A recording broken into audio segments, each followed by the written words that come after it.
NBA playoffs continue. I'm tired of Jamal Murray, to be honest with you. I'm never tired of Jokic because he reminds me of half the guys I play ball with at the YMCA, except he's much better than all of them.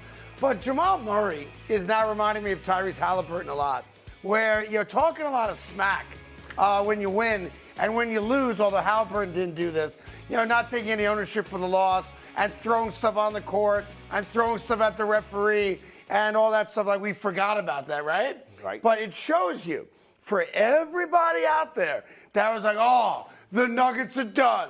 Minnesota, they're the new kings of the West. I thought they were done. They showed up like champions do, and they reminded everybody, we do still have the MVP of the league, Tim Hardaway. They sure did. They came out in Game 3 and just punched them in the mouth. Bang! And just laid it on them. Jokic, he was shooting off the wrong leg again. He was looking like the MVP of last year.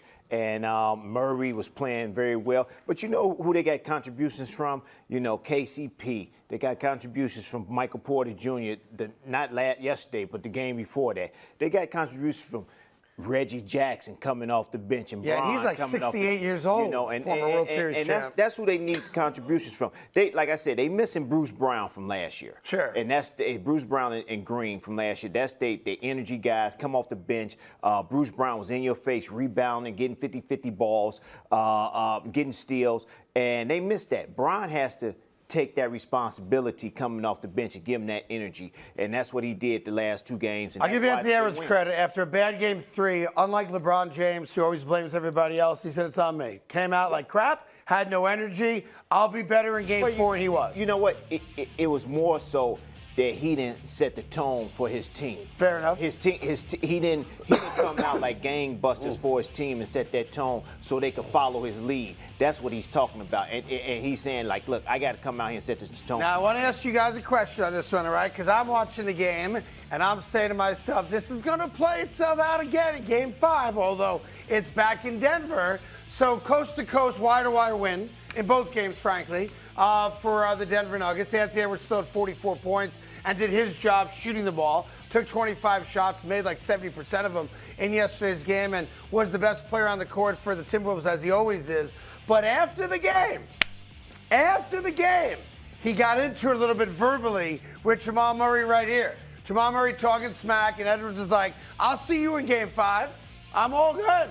And in the post-game press conference, Anthony Edwards even spoke about being ready to play, if he had to, tomorrow. Yes.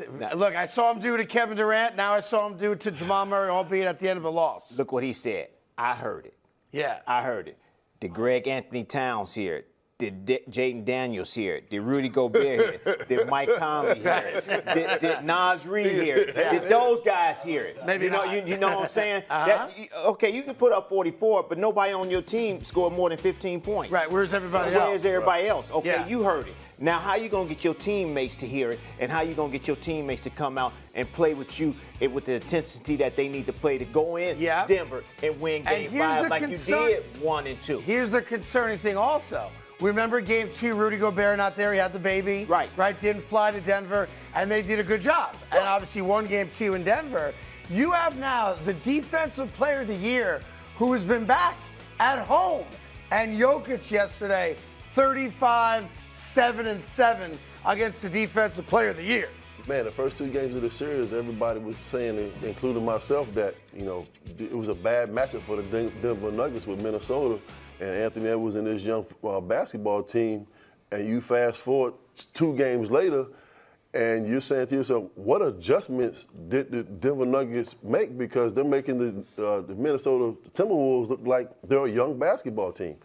And going into the series, you would say that Rudy Gobert, 3-time Defensive Player of the Year, and including Cat, that they will be able to neutralize the Joker because they're both 7 foot. I actually think it helps and it benefits the Nuggets when Karl Anthony Towns is out there on three-point line taking 3 points. I think he needs to score more than 13 points. Hey there. Thank you so much for watching The Carton Show. You can subscribe right here to get all the latest bits and segments from the show. And by the way, while you're at it, we have a lot of great shows on FS1, so check them out too.